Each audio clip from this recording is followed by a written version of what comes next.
राज्यसभा चुनावों को लेकर भारतीय जनता पार्टी की तरफ से राजस्थान के लिए भी दोनों सीटों पर उम्मीदवारों का ऐलान कर दिया गया है। 3 सीटों पर चुनाव होने हैं, जिसमें संख्या बल के हिसाब से 2 सीटें बीजेपी के खेमे में है और 1 सीट जो है वो कांग्रेस के खेमे में जानी तय है। लेकिन फिलहाल जो 2 नामों का ऐलान किया गया है, सतीश पूनिया और अलका गुर्जर, कहा जा रहा है कि 2 बड़े वोट बैंक है राजस्थान में, गुर्जर और जाट, उनमें एक बड़ा मैसेज देने की कोशिश यहाँ पर बीजेपी ने की है। और 3 सीटों पर 18 जून को हालांकि मतदान होना है।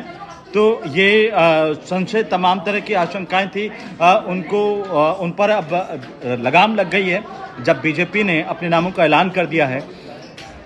तो सतीश पूनिया जो है वो वर्तमान में हरियाणा के प्रभारी हैं और अलका गुर्जर जो हैं वो राष्ट्रीय सचिव हैं भारतीय जनता पार्टी की। और यहाँ पर अगर हम आपको बताएं कि सबसे बड़ी अपडेट ये है कि जो केंद्रीय मंत्री है रवनीत सिंह बिट्टू, उनको ड्रॉप किया गया है। उनकी भी सीट एक खाली हो रही थी। कहा जा रहा था कि बिट्टू को फिर से उम्मीदवार बनाया जा सकता, लेकिन यहाँ पर ऐसा नहीं हुआ। उनके साथ साथ राजेंद्र गहलोत और कांग्रेस के सांसद नीरज डांगी, इनका कार्यकाल पूरा हुआ है, तो ये 3 सीटें खाली हुई हैं। तो अब आप इसे जरा समझिए कि 2 बड़े वोट बैंक को बड़ा मैसेज की बात क्यों कही जा रही है, क्योंकि सतीश पूनिया जो पढ़ाई के हिसाब से देखें डॉक्टरेट की हुई है उनकी, और लगातार छात्र राजनीति से वे एबीवीपी से उनकी शुरुआत है, अखिल भारतीय विद्यार्थी परिषद से, पूर्व प्रदेशाध्यक्ष भारतीय जनता पार्टी के, और राजस्थान विश्वविद्यालय में महासचिव रहे।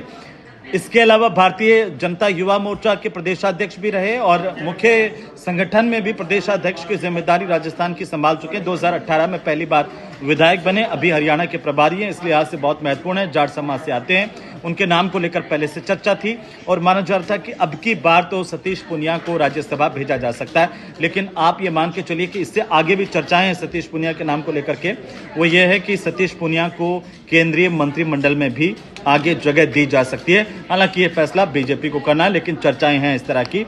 अलका गुर्जर को अगर देखें तो लगातार संगठन में सक्रिय रही हैं, कई अहम पदों पर काम कर चुकी हैं और विधानसभा चुनाव के बाद से अगर आप बोलें कि जो जिम्मेदारियां उनको दी गई या पहले भी जिम्मेदारी दी गई, उनका निर्वहन उन्होंने किया। और एक बार विधायक रह चुके हैं, एक बार मंत्री रह चुके हैं। अलका गुर्जर का परिवार भी बीजेपी से जुड़ा हुआ है, इस लिहाज से मतलब उनके पति जो डॉक्टर नाथू सिंह गुर्जर बीजेपी सरकार के वक्त मंत्री रह चुके हैं, कई वरिष्ठ पदों पर रहे, तो इस लिहाज से उनको एक लंबा अच्छा अनुभव है।